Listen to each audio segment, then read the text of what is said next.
Bonsoir, petit rêveur. Bienvenue dans un monde enchanté où les princesses dansent sous les étoiles, où les forêts murmurent des secrets magiques et où chaque histoire est une porte vers de doux rêves. Installez-vous bien, fermez les yeux et que la magie commence.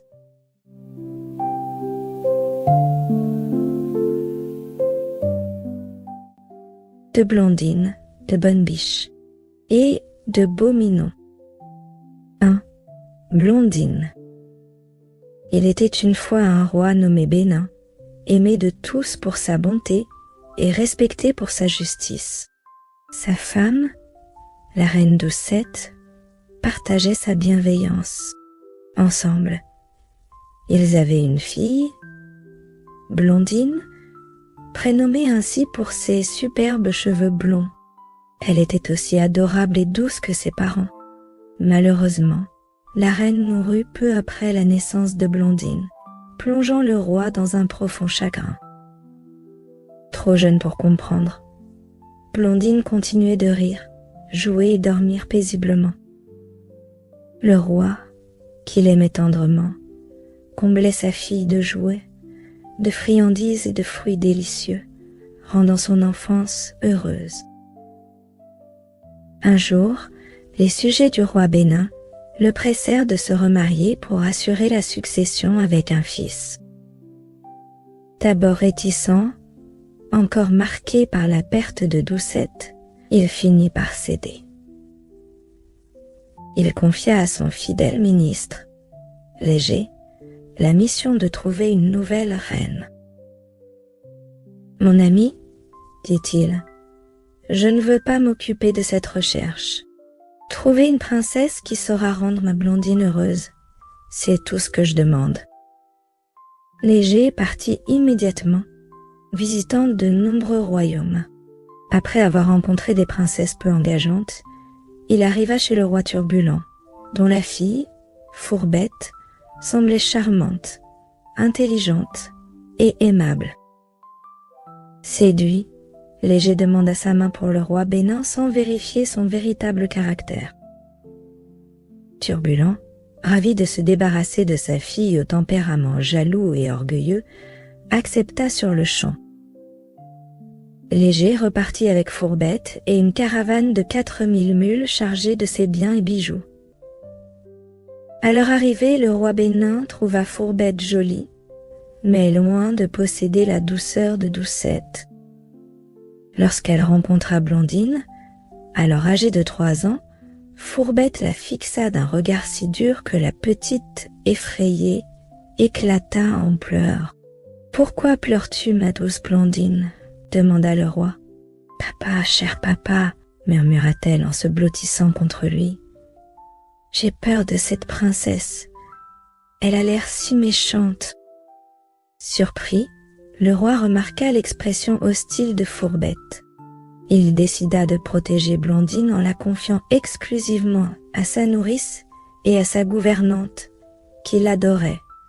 Fourbette voyait donc rarement la petite, mais il ne cachait pas sa haine lorsqu'elles se croisaient. 1 an plus tard, Fourbette donna naissance à une fille, Brunette, nommée pour ses cheveux noirs comme l'ébène. Moins jolie que Blondine, elle hérita du caractère cruel de sa mère. Brunette maltraitait sa demi-sœur, lui pinçant la peau, tirant ses cheveux, cassant ses jouets ou tachant ses robes. Mais Blondine, toujours indulgente, excusait sa sœur. « Papa, ne la grondez pas, elle est si jeune, elle ne sait pas que ça me fait mal. » Le roi, percevant la méchanceté de Brunette et la bonté de Blondine, aimait encore plus sa fille aînée et se détachait de sa cadette. Fourbette, fine observatrice, nourrissait une haine croissante envers Blondine, mais la crainte de la colère du roi, juste et ferme, l'empêchait d'agir ouvertement. 2. Blondine perdue. Blondine avait 7 ans et Brunette 3. Le roi offrit à Blondine une petite voiture tirée par 2 autruches, conduite par Gourmandinet, un page de 10 ans, neveu de sa nourrice. Gourmandinet adorait Blondine, mais avait un défaut. Une gourmandise insatiable, prête à tout pour des sucreries. Blondine le reprenait souvent. « Je t'aime, gourmandinet, mais ta gourmandise est un vilain défaut. Corrige-toi, je t'en prie. » Il promettait toujours, sans jamais changer, volant gâteaux et bonbons, ce qui lui valait des punitions. Fourbette, apprenant ce travers, y vit une opportunité. Le jardin où Blondine se promenait était séparé par une grille d'une immense forêt enchantée, la forêt des lilas, où les fleurs restaient éternellement écloses. Nul n'y entrait, car on savait qu'une fois à l'intérieur, on n'en ressortait jamais. Gourmandinet, conscient du danger, avait l'ordre strict de ne jamais approcher Blondine de cette grille. Fourbette entreprit de séduire le page avec des friandises. Lorsqu'il fut incapable de s'en passer, elle lui fit une proposition. « Gourmandinet, veux-tu un coffre rempli de bonbons, renouvelé chaque mois, ou ne plus jamais en manger? Ne plus en manger? Je mourrais de chagrin. Que dois-je faire? Conduis Blondine près de la forêt des lilas et encourage-la à y entrer. » Horrifié, Gourmandinet refusa, sachant que Blondine y serait perdue à jamais. Fourbette insista, menaçant de le priver de sucreries. Vaincu par sa faiblesse, il céda, espérant qu'une fée pourrait un jour sauver Blondine. Le lendemain, Blondine monta dans sa voiture. Gourmandinet, rongé par la culpabilité, resta silencieux. Il dirigea d'abord les autruches loin de la forêt, mais, une fois hors de vue du palais, bifurqua vers la grille des lilas. « Qu'as-tu, Gourmandinet? Tu es si pâle, » demanda Blondine. « Rien, princesse. Je vais bien, répondit-il, la gorge nouée. » Arrivé près de la grille, Blondine s'exclama. « Oh, ces lilas sont magnifiques. Va m'en cueillir, Gourmandinet. »« Je ne peux pas, les autruches pourraient s'enfuir. »« J'irai moi-même. » Blondine descendit, franchit la grille et commença à cueillir des lilas. Gourmandinet, déchiré par le remords, tenta de la rappeler, mais sa voix ne portait pas. Blondine s'enfonça dans la forêt enchantée et disparut. Désespéré, Gourmandinet rentra au palais et courut chez Fourbette. Pâle et en larmes, il confirma que Blondine était perdue. Fourbette lui remit un coffre de bonbons et une bourse d'or, puis l'envoya chez son père avec un mulet. En chemin, le mulet, agacé par le poids, rua et projeta Gourmandinet contre des pierres bruns. Il mourut sur le coup, sans avoir goûté une seule friandise. 3. La forêt des lilas. Dans la forêt, Blondine cueillait des lilas avec joie, émerveillée par leur parfum.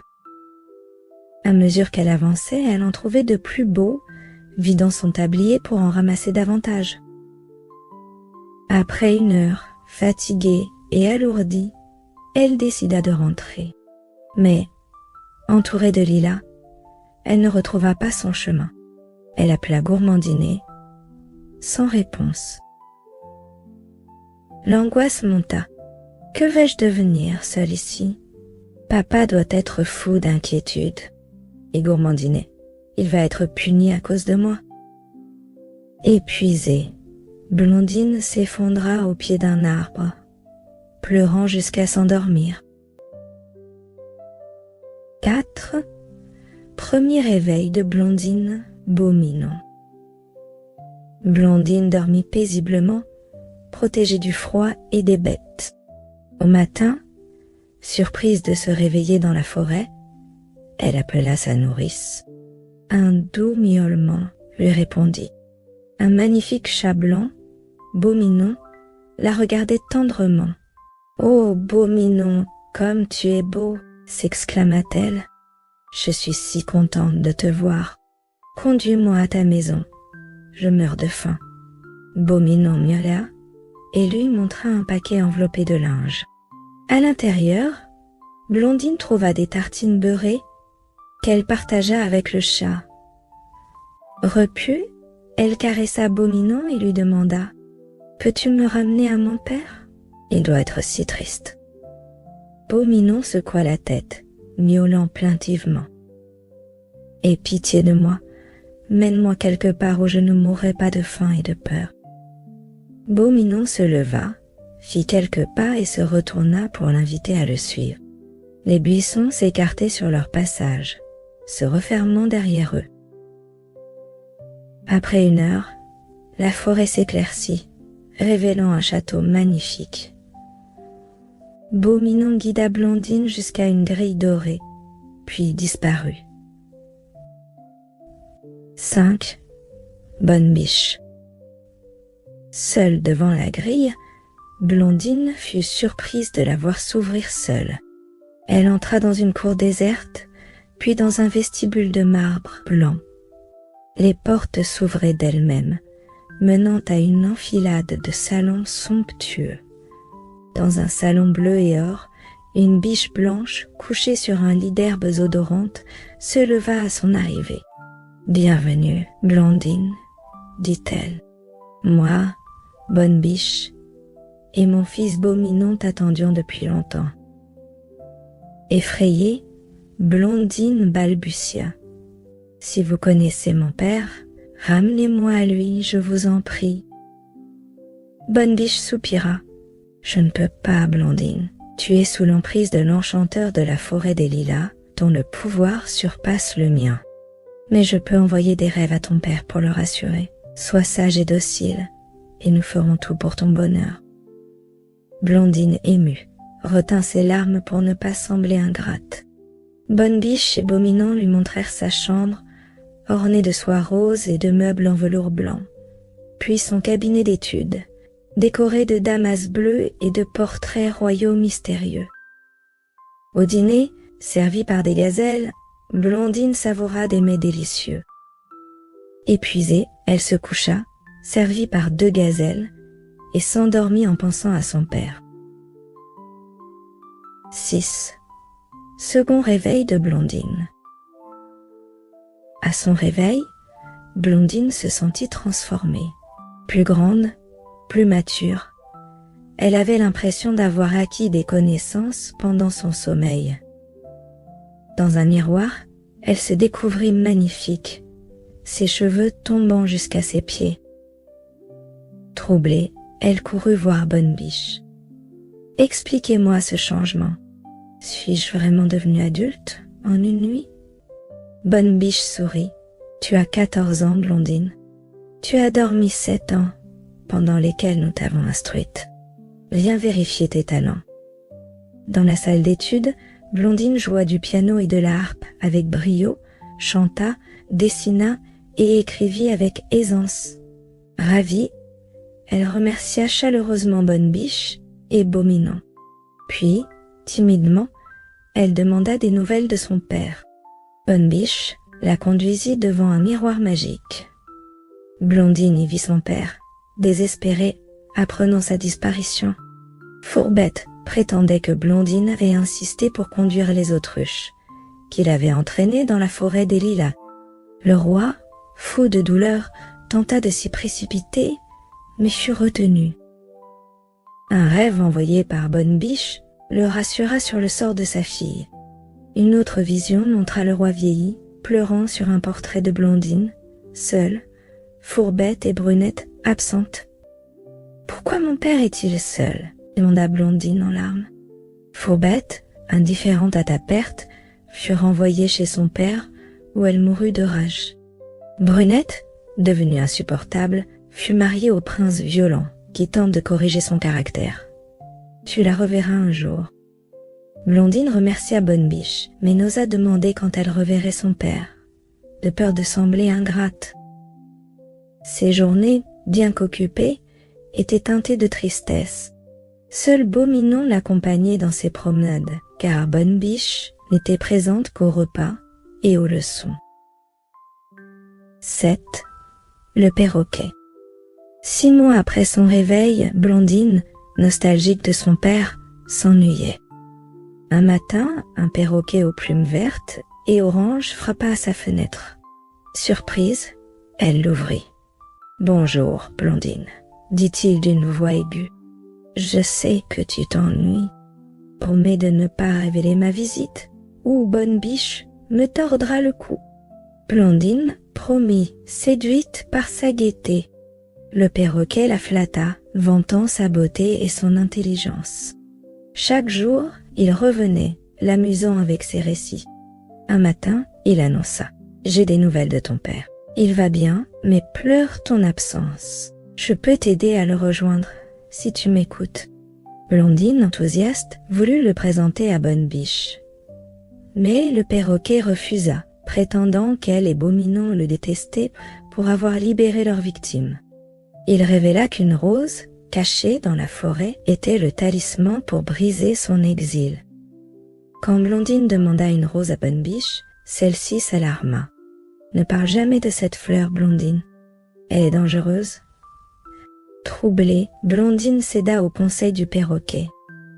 Le lendemain, elle renvoya Beau Minon et sortit du parc. Le perroquet la guida dans la forêt, où les ronces la blessèrent. Épuisée, elle atteignit un enclos où trônait une rose splendide. En l'accueillant, elle entendit un rire cruel. La rose s'échappa, criant « Merci, Blondine, de m'avoir libérée. Je suis ton mauvais génie, tu m'appartiens. » Le perroquet ajouta, ricanant « J'ai repris ma forme d'enchanteur. En flattant ta vanité, je t'ai rendue ingrate. Tu as causé la perte de tes amis. Adieu. » Ils disparurent, laissant Blondine seule. 8. Le repentir. Horrifiée par son ingratitude, Blondine voulut retourner chez Bonne Biche. Après 3 heures de marche douloureuse, elle trouva le palais en ruine, envahi de ronces. Un crapaud surgit. « Que cherches-tu? Ta désobéissance a tué tes amis. Pars !» Dévastée, Blondine pleura, souhaitant mourir pour expier sa faute. Une voix, celle d'un corbeau, murmura « Le repentir peut racheter bien des fautes. » Épuisée, Blondine trouva refuge sous des arbres moussus. Une vache, Blanchette, lui offrit du lait, renouvelant ce secours 3 fois par jour. Pendant 6 semaines, Blondine survécut, rongée par le remords, réparant ses vêtements avec des épines et du chanvre. 9. La tortue. Un jour, une tortue apparut. « Blondine, si tu me suis sans parler ni descendre de mon dos pendant 6 mois, je te révélerai le sort de tes amis. » Désespérée, Blondine accepta. Le voyage, long et silencieux, traversa la forêt et une plaine aride, jusqu'à un château semblable à celui de Bonne Biche. 10. Le voyage et l'arrivée. Après 6 mois, la tortue s'arrêta. « Descends, Blondine. Entre par cette porte et demande la fée bienveillante. » Blondine, légère malgré l'épreuve, entra et fut conduite dans un salon. Une fée magnifique l'accueillit. Devant une armoire dorée, Blondine découvrit, horrifiée, les peaux de Bonne Biche et Beau Minon. Elle s'évanouit. Un prince accourut, suivi d'une révélation. La fée était Bonne Biche, le prince Beau Minon. Leur forme animale était une malédiction de l'enchanteur, brisée par la rose qui était le mauvais génie de Blondine. Leur sacrifice avait protégé la princesse. Dans un char tiré par des cygnes, Blondine retrouva son père. Après des retrouvailles émouvantes, le roi épousa la fée, et Blondine, le prince parfait. Brunette, corrigée par son mari, devint meilleure. Blondine, entourée d'amour, vécut heureuse avec ses enfants, sans jamais connaître de chagrin.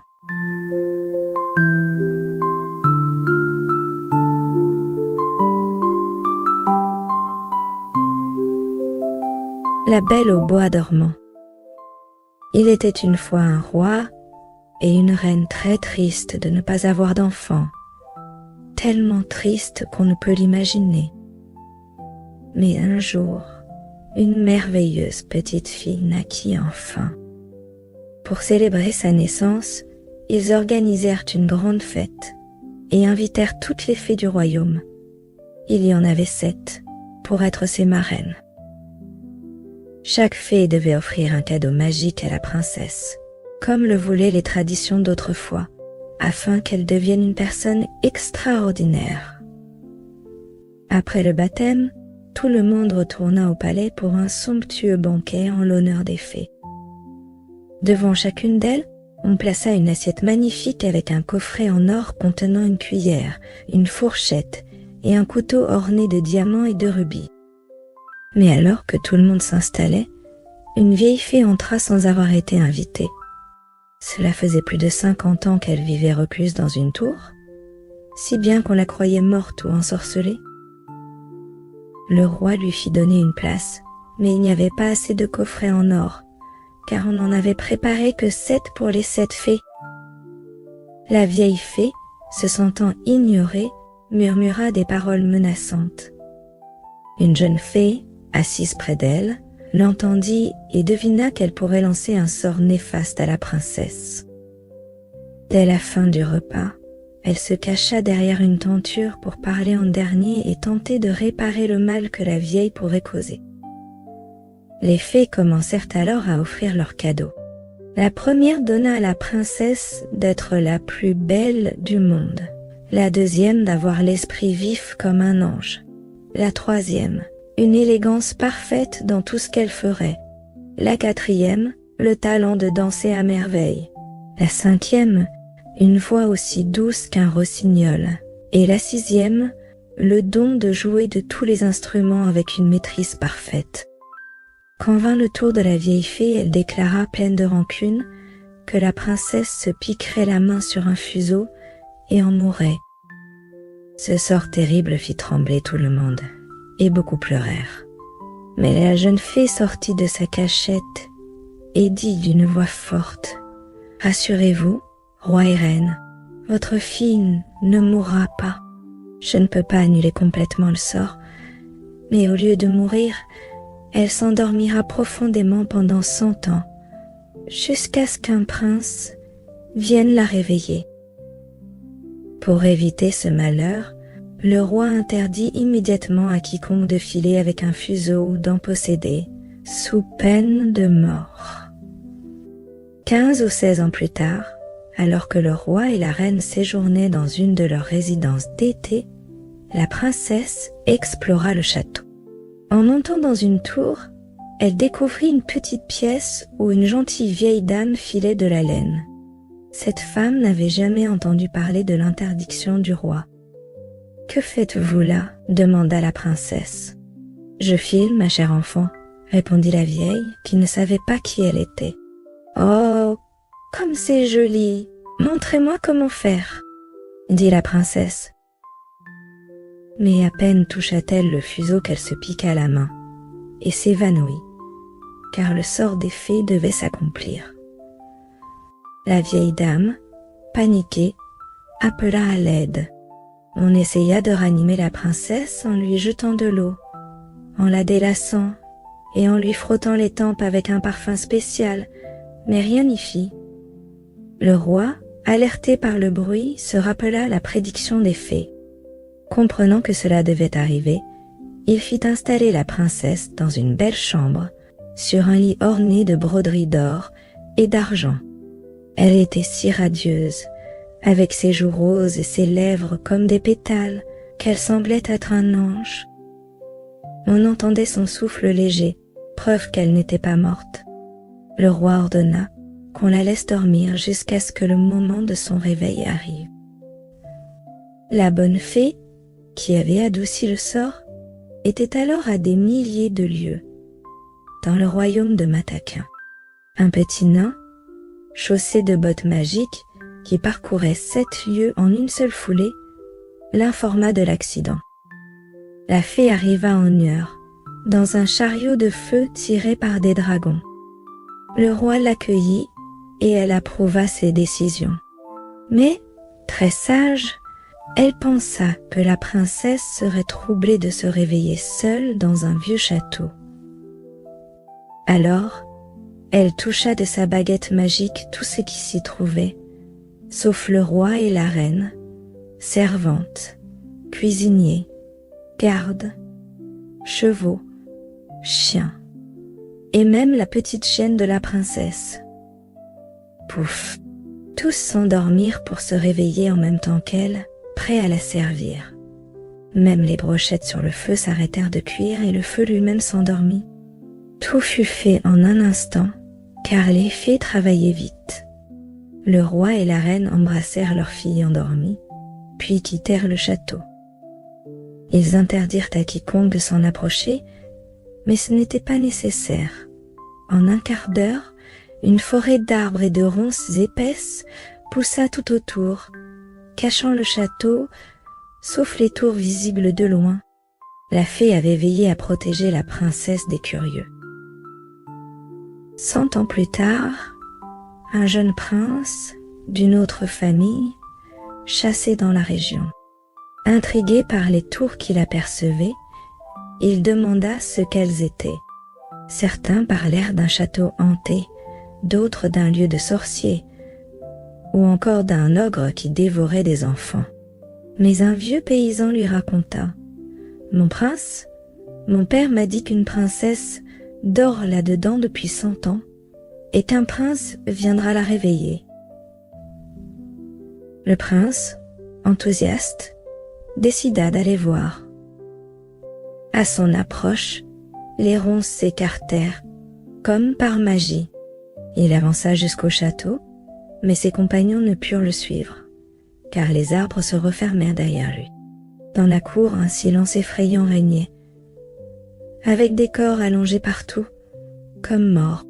Mais il remarqua que les gardes, avec leurs joues rouges et leurs verres de vin à moitié pleins, dormaient simplement. Il traversa une cour de marbre, monta un escalier, passa par une salle de garde ronflant, puis des chambres remplies de personnes endormies. Enfin, dans une pièce dorée, il vit une princesse d'environ 16 ans, si belle qu'elle semblait divine. Ému, il s'agenouilla près d'elle. À cet instant, le sortilège prit fin. La princesse ouvrit les yeux et dit : « C'est vous, mon prince, vous avez mis du temps à arriver ?» Le prince, ravi, balbutia de joie. Elle, plus calme, avait eu 100 ans pour réfléchir à ce moment. Tout le château se réveilla.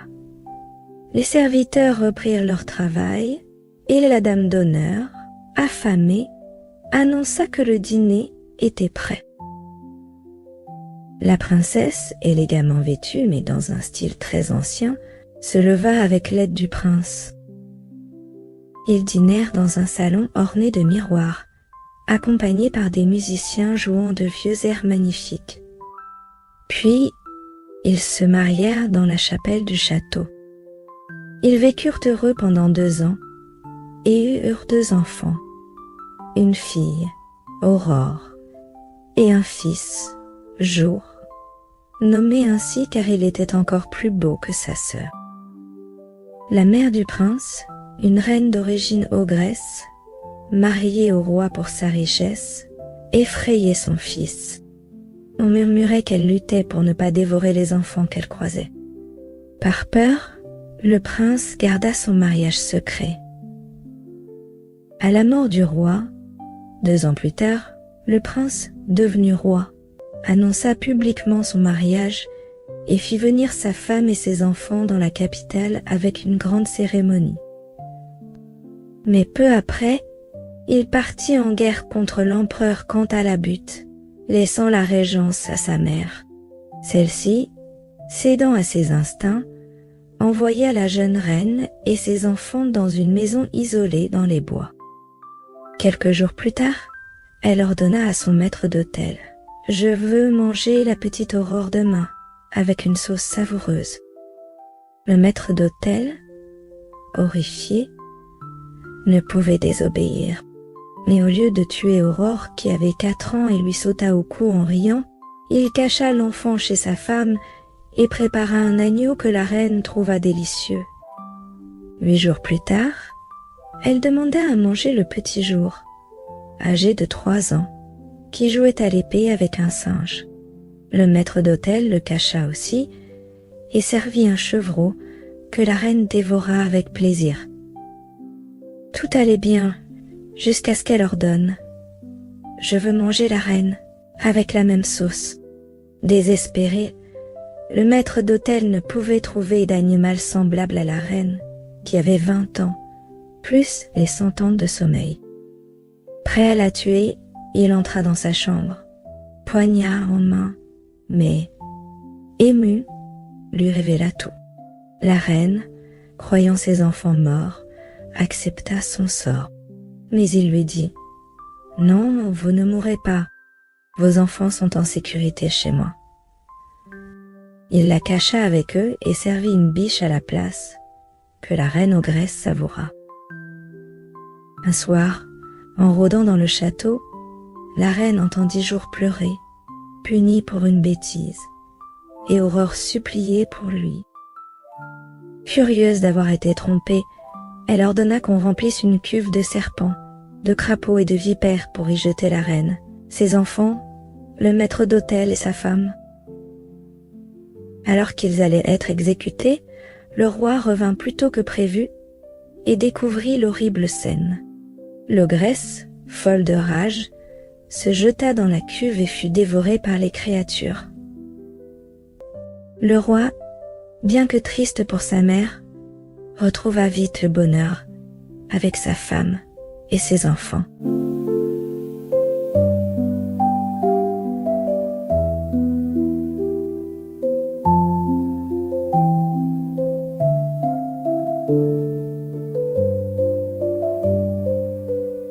Finette Cendron. Il était une fois un roi et une reine qui, ayant mal géré leurs affaires, furent chassés de leur royaume.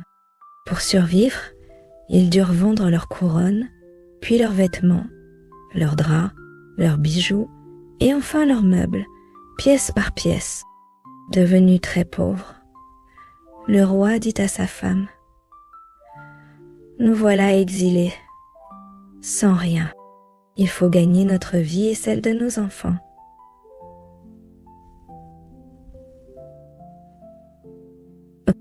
Réfléchis à ce qu'on peut faire, car jusqu'ici, je n'ai connu que le métier de roi, qui est plutôt confortable. La reine, pleine de ressources, demanda une semaine pour y penser.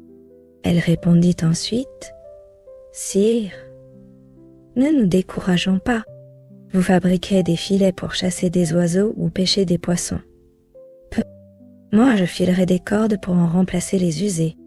Quant à nos 3 filles, ce sont des paresseuses qui se prennent pour des princesses. Elles exigent des tenues qu'on ne peut leur offrir. Il faut les emmener loin, très loin, pour qu'elles ne reviennent jamais. » Le roi, bon père, versa des larmes à l'idée de se séparer de ses enfants, mais la reine avait le dernier mot. Il accepta son plan. « Demain matin, lève-toi tôt et emmène nos filles où tu jugeras bon. » Pendant qu'il complotait, Finette, la cadette, écoutait par le trou de la serrure. Découvrant leur projet, elle partit à l'aube vers une grotte lointaine où vivait sa marraine, la fée Merluche. Finette emporta 2 kilos de beurre frais, des œufs, du lait et de la farine, pour confectionner un gâteau à sa marraine, espérant un bon accueil. Elle marcha gaiement, mais ses souliers s'usèrent vite, et ses petits pieds délicats s'écorchèrent cruellement. Épuisée, elle s'assit sur l'herbe, en pleurs. Soudain, un magnifique cheval d'Espagne, scellé et orné de diamants, s'approcha. Il plia les genoux, comme pour saluer. Finette saisit sa bride. « Gentil cheval, veux-tu m'emmener chez ma marraine? Je suis si fatiguée. Je pourrais mourir. Si tu m'aides, je te donnerai de l'avoine, du foin et une litière fraîche. » Le cheval s'abaissa et Finette monta. Il galopa si légèrement qu'on aurait cru un oiseau, s'arrêtant pile à l'entrée de la grotte, comme s'il en connaissait le chemin. En réalité, Merluche, devinant la visite de sa filleule, l'avait envoyé. Finette entra, fit 3 révérences à sa marraine, baisa l'ourlet de sa robe et dit « Bonjour, marraine, comment vas-tu? Voici du beurre, du lait, de la farine et des œufs pour un gâteau à la mode de chez nous. » La fée l'accueillit chaleureusement. « Bienvenue, Finette. Viens, que je t'embrasse. » Elle l'embrassa 2 fois, ce qui ravit Finette, car Merluche n'était pas une fée ordinaire. « Ma filleule, tu seras ma petite assistante. Décoiffe-moi et peigne-moi. » Finette s'exécuta avec adresse. Merluche ajouta « Je sais pourquoi tu es là. Tu as entendu tes parents qui veulent vous perdre, toi et tes sœurs. Voici un fil magique, incassable. Attache-le à la porte de chez vous et tiens-le en main. Quand la reine vous abandonnera, suis-le pour revenir. » Finette remercia sa marraine, qui lui offrit un sac rempli de vêtements d'or et d'argent. Elle remonta sur le cheval, qui la ramena en un instant chez ses parents. Finette cacha le sac sous son oreiller et se coucha. Sans rien dire, au lever du jour, le roi réveilla la reine. « Allons, prépare-toi pour le voyage. » La reine enfila des chaussures robustes, une jupe courte, une blouse et prit un bâton. Elle appela ses filles, Fleur d'amour, l'aînée, Belle de nuit, la seconde, et Finette, surnommée Fine Oreille pour son ouïe fine. « J'ai rêvé qu'il faut rendre visite à ma sœur, elle nous régalera, » dit la reine. Fleur d'amour, lassée de leur vie isolée, répondit « Allons où vous voulez, pourvu qu'on sorte. » Les autres acquiescèrent et toutes 4 partirent. Elles marchèrent si loin que Finette craignit de manquer de fil, car il s'étendait sur des milliers de kilomètres. Elle suivait discrètement, attachant le fil au buisson. Quand la reine estima qu'elle ne retrouverait pas leur chemin, elle les emmena dans une forêt dense et leur dit « Mes petites, dormez, je veillerai comme une bergère sur son troupeau. » Elles s'endormirent sur l'herbe, sauf Finette qui faisait semblant. La reine les abandonna, pensant ne plus les revoir. Finette réveilla ses sœurs et leur raconta tout. Elles pleurèrent, la suppliant de les ramener et promettant leurs poupées et bonbons. « Je sais que vous ne tiendrez pas parole, dit Finette, mais je vous ramènerai quand même. » En suivant le fil, elles arrivèrent presque en même temps que la reine. À la porte, elles entendirent le roi. « Mon cœur se serre de te voir revenir seule. » La reine répondit « Nous étions trop encombrés par elle. » Le roi soupira. « Si au moins tu avais ramené Finette, je me consolerais. » Elles frappèrent. « Qui est là ?» demanda le roi.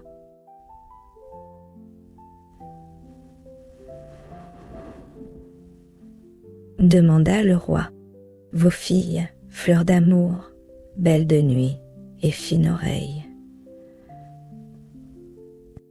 Répondirent-elles. La reine trembla. « N'ouvre pas, ce sont des fantômes. » Mais Finette dit « Papa, regarde par le trou de la serrure. Si je ne suis pas Finette, je mérite une punition. » Le roi reconnut sa fille, ouvrit la porte, et la reine feignit la joie, prétendant être revenue chercher quelque chose. Les sœurs montèrent dans leur grenier. Finette réclama la poupée promise, mais ses sœurs la battirent, disant « Tu es la cause de l'indifférence du roi. » Cette nuit-là, Finette entendit la reine comploter un nouvel abandon, encore plus loin. Elle se leva discrètement, prit 2 poulets, un coq et 2 lapins dans le poulailler et partit voir Merluche. À peine eut-elle fait 1 kilomètre, terrifiée, que le cheval d'Espagne apparut. Soulagée, elle monta et arriva vite chez sa marraine. Après les salutations, elle offrit les volailles et demanda conseil. Point commun.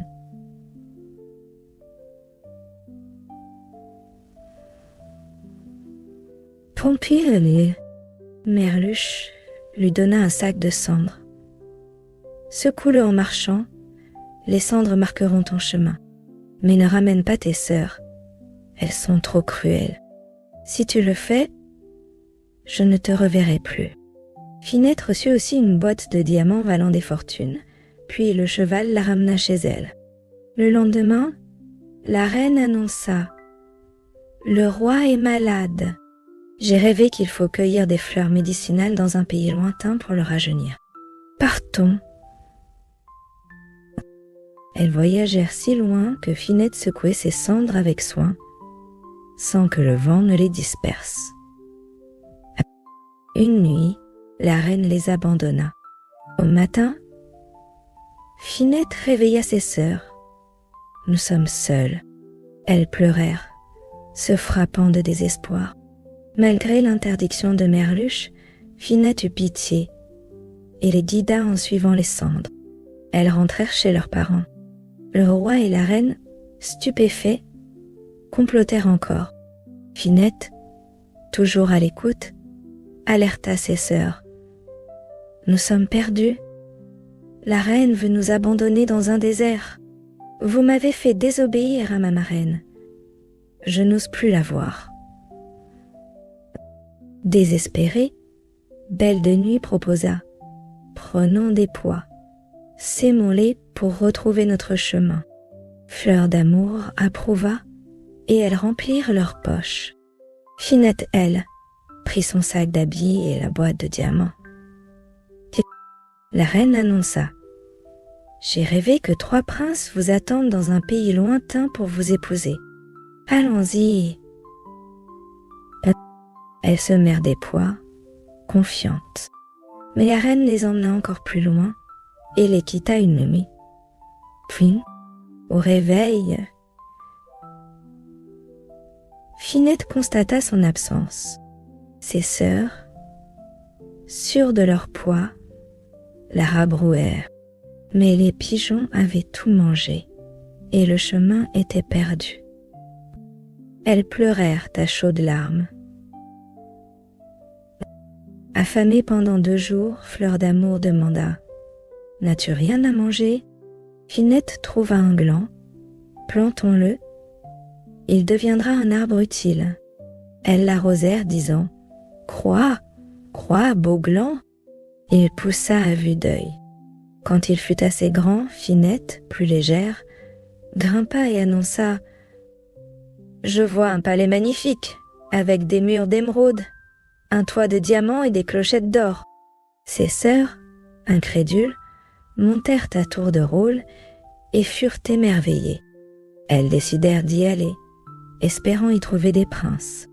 La nuit, croyant Finette endormie, ses sœurs volèrent ses habits d'or et d'argent, remplaçant le contenu du sac par des pierres.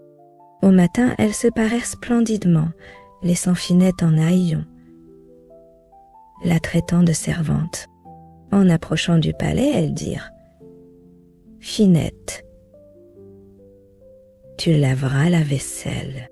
Si on demande qui tu es une vachère, pas notre sœur. » À la porte, une vieille ogresse, avec un œil énorme et un corps gigantesque, les accueillit. « Malheureuse, c'est le château d'un ogre.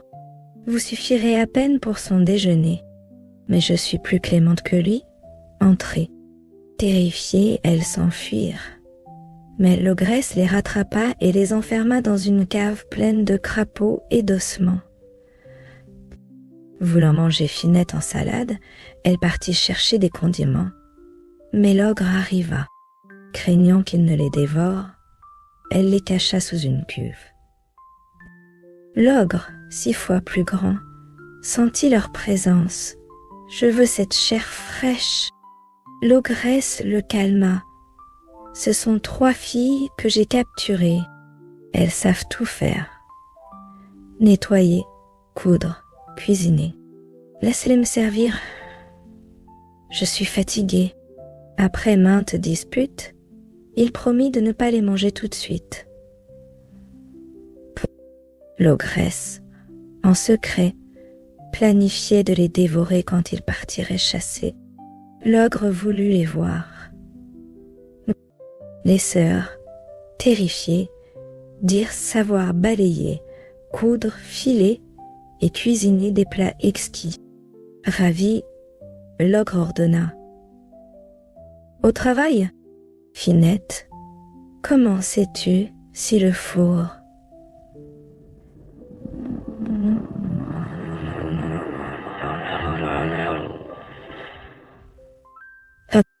Elle répondit. J'y jette du beurre et goûte avec la langue. L'ogre alluma un four immense. Finette y fit un feu ardent, et quand l'ogre s'y pencha pour vérifier, il s'enfonça et brûla vif. L'ogresse, trouvant ses cendres, fut désemparée. Les sœurs la consolèrent, craignant qu'elle ne les mange. Finette proposa « Quittez ces peaux dures, nous vous coifferons à la mode. » Pendant qu'elle la frisait, Finette lui trancha la tête d'un coup de hache. Elles célébrèrent leur victoire en sonnant les clochettes d'or du palais. Les chambres ornées de perles et de diamants les enchantèrent. Fleur d'Amour et Belle de Nuit, se croyant plus riches que leur père, décidèrent d'aller en ville pour trouver des maris, laissant Finette nettoyer. Seule, elle pleurait. « J'ai désobéi à ma marraine, et mes sœurs m'ont volé mes habits. J'ai tué l'ogre et l'ogresse, mais je souffre encore. » En fouillant la cheminée, elle trouva une clé d'or crasseuse. Après l'avoir nettoyée, elle découvrit une cassette magique pleine d'habits et de bijoux. Le lendemain, quand ses sœurs partirent, Finette se para et se rendit au bal. Méconnaissable, elle éblouit l'assemblée. On l'appela Cendron, et sa beauté fit sensation. Ses sœurs, jalouses, ne la reconnurent pas. Chaque soir, elle rentrait avant elle, reprenait ses haillons et écoutait leurs récits. « Cendron est magnifique, pas une souillon comme toi, » Finette murmurait. J'étais ainsi. Un soir, pressée, elle perdit une mule de velours rouge brodée de perles. Le prince chéri la trouva et, obsédé, tomba malade d'amour. Les médecins conclurent qu'il mourrait s'il ne trouvait pas la propriétaire. La reine promit « Dis-nous qui tu aimes, même une bergère. Nous te la donnerons. » Il montra la mule. « Je n'épouserai que celle qui la chaussera. » On annonça que toutes les femmes devaient essayer la mule, et celle qui y parviendrait épouserait le prince. Fleur d'Amour et Belle de Nuit, parées, allèrent tenter leur chance, moquant Finette. « Toi, une vachère, essayer la mule, reste arroser les choux ?» Mais Finette, soupçonnant que la mule était la sienne, se para d'une robe bleue étoilée et monta le cheval d'Espagne, envoyé par Merluche. En chemin, elle croisa ses sœurs, les éclaboussa debout et lança « Cendron vous méprise !» Au palais, son arrivée fut triomphale. Elle chaussa la mule et montra sa jumelle. Le prince guérit, l'adora. Elle raconta son histoire, révélant être princesse. Apprenant que ses parents avaient conquis le royaume de son père, elle exigea sa restitution avant le mariage. Ils acceptèrent, ayant bien assez de royaume.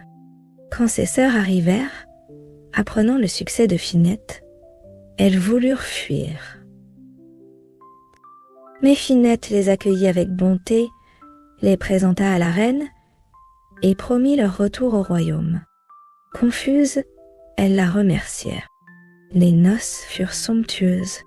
Finette envoya des présents à Merluche, qui informa ses parents de son bonheur. Ils retrouvèrent leur royaume, et les 3 sœurs devinrent reines. Morale.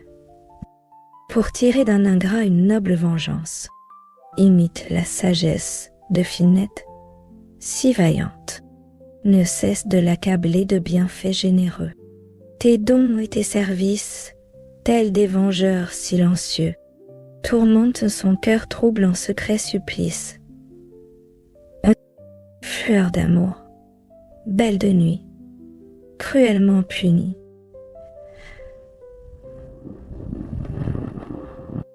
Souffre plus des grâces de Finette infinie, que si l'ogre féroce leur ôtait la vie.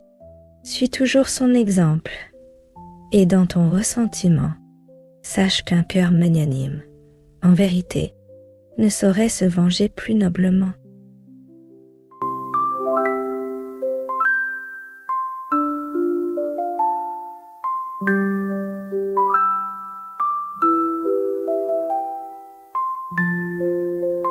La princesse turquoise. Elle s'appelait Turquoise, un nom qui évoquait la beauté rare d'une gemme précieuse. À 15 ans, elle était d'une grâce délicate, avec une peau pâle, des cheveux blonds si longs qu'ils dansaient comme un nuage d'or autour de son visage, et des yeux bleus aussi purs qu'un ciel d'été. Ce prénom, murmuré par sa mère mourante à sa naissance, lui collait à la peau. Mais Turquoise portait une tristesse profonde. Orpheline de mère, elle vivait dans l'ombre d'un père roi, un homme sévère, et sous la surveillance de dames d'honneur strictes qui bridaient ses moindres désirs. Ses 2 sœurs, bien qu'aimantes, étaient loin. L'une, mariée, vivait dans un royaume distant. L'autre, absorbée par les affaires du royaume, semblait presque un homme d'État. Turquoise, elle, se sentait seule, rejetée, comme si on lui reprochait la mort de sa mère. Pourtant, sa douceur touchait tous les cœurs.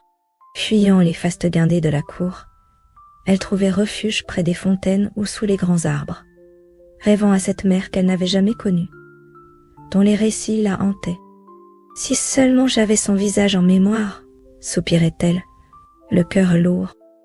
Ce jour-là, Turquoise fêtait ses 15 ans. À l'aube, perchée sur son balcon, elle admirait le soleil qui perçait l'horizon enflammé. « Que le monde est beau !» murmura-t-elle, s'agenouillant pour prier, les pieds nus caressés par la pierre fraîche. Puis, son regard tomba sur un reliquaire d'ébène. Là, elle trouva les précieuses mules de velours vert, brodées d'or et de pierre, empreintes du souvenir de sa mère. Jusqu'alors trop grande pour ses petits pieds, elle les essaya, tremblante. « Elles me vont !» s'écria-t-elle, folle de joie. « Cher talisman, guidez-moi comme elle l'aurait fait. » Soudain, un léger bruit la fit sursauter. Devant elle se tenait un homme au visage lumineux, aux cheveux argentés comme de la nacre. Vêtu d'une robe brune, une baguette de lapis et d'or à la main. Ses yeux bleus la fixaient avec une tendresse infinie. « N'aie pas peur, mon enfant, » dit-il d'une voix douce. Turquoise, fascinée, répondit « Je crois vous connaître. » Il sourit. « Je suis le génie de l'azur, et je viens pour ta mère, que j'ai aimée. Elle m'a chargé de veiller sur toi. Aujourd'hui, tu as 15 ans. Quel est ton vœu ? » « Voir ma mère, » supplia Turquoise, les larmes aux yeux. Le génie ouvrit sa tunique, révélant une image. Sous ses yeux émerveillés, l'image s'anima, prenant vie. Une femme au visage tendre apparut, lui sourit, l'enlaça. Croisant lui, murmura une voix mélodieuse. Turquoise, bouleversée, tendit les bras, mais l'image et le génie s'évanouirent, ne laissant que les rayons dorés du soleil dans sa chambre. Turquoise rayonnait. Elle avait vu sa mère, sentit son amour. Ce jour-là, même son père sembla moins froid. Sa sœur aînée l'embrassa avec chaleur, et sa vieille gouvernante grogna moins. Mais son bonheur fut de courte durée. Quelques jours plus tard, elle enfila de nouveau les mules, espérant revoir le génie. Il apparut, toujours aussi bienveillant. « Que veux-tu » demanda-t-il. « Revoir ma mère » répondit-elle. Il secoua la tête. « Mon pouvoir a des limites. »« Mais écoute, ici, on ne t'apprécie pas à ta juste valeur. Viens dans mon royaume. Un monde de fleurs, de palais de rubis et de cascades chantantes. Tu seras ma fille, reine et fée. » Turquoise fut tentée. La liberté, la beauté, un monde sans contrainte. Mais elle baissa les yeux. « Non, je ne peux abandonner ma famille, ni ce lieu où ma mère est morte. Mon devoir est ici. » Le génie, ému par sa loyauté, sourit. « Tu es forte, Turquoise. Sache que je serai toujours là. Enfile ces mules, et je viendrai. » Le royaume, hélas, sombra dans le chaos. Le roi, avide de luxe, imposa des taxes écrasantes sur les pierres précieuses et les truffes, denrées essentielles du peuple. La brioche coûtait une fortune, et la faim gagnait les sujets. Les fées et génies, indignés par l'arrogance du roi qui voulait rivaliser avec eux, attisèrent la révolte. Bientôt, des cris de colère envahirent le palais.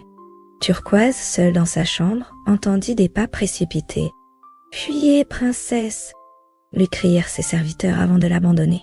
Désemparée, elle cherchait son père et sa sœur dans le palais désert.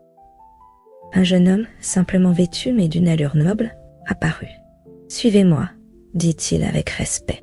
Il la guida à travers des couloirs sombres jusqu'à un souterrain. « Votre père est passé par là. Que Dieu vous protège. » Turquoise s'élança dans l'obscurité. Seule, Turquoise trébucha dans les ténèbres, affamée et transie. Épuisée, elle s'évanouit. Une lumière douce la réveilla, portée par une main invisible. Des ombres gracieuses, parées de fleurs et d'étincelles, l'entourèrent. Une fée, la reine Brillantine, scintillant comme un diamant, l'accueillit. « Reste avec nous, Turquoise, oublie la misère de ce monde. » Mais Turquoise, fidèle à son devoir, répondit « Je dois retrouver mon père et mes sœurs. » La fée, impressionnée, la laissa partir.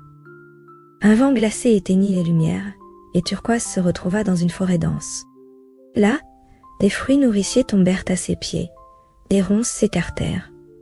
Un dauphin la porta à travers un lac immense, révélant des merveilles marines. Puis, au pied d'une montagne aride, un aigle la transporta dans les airs jusqu'à un palais d'or et d'argent, royaume des oiseaux. Leur maître, un oiseau bleu magnifique, l'accueillit. « Je sais qui tu cherches, princesse. Je ne te retiendrai pas. » À ces mots, l'oiseau se transforma en un prince aux yeux bleus, vêtu de turquoise. « Je suis Lapi, filleule du génie de l'azur. Je t'ai guidé, du palais au lac. Ton courage t'a mené jusqu'ici. Veux-tu m'épouser ?» Turquoise, submergée de joie, retrouva son père, transformé par l'émotion, et ses sœurs, rayonnantes. Une image vivante de sa mère, offerte par Lapi, scella son consentement. Leur mariage fut légendaire, célébré par les fées. Le génie de l'azur, libéré de son royaume, se consacra à répandre le bonheur. Turquoise, humble et forte, devint une reine adorée, prouvant que le devoir et l'amour triomphent toujours.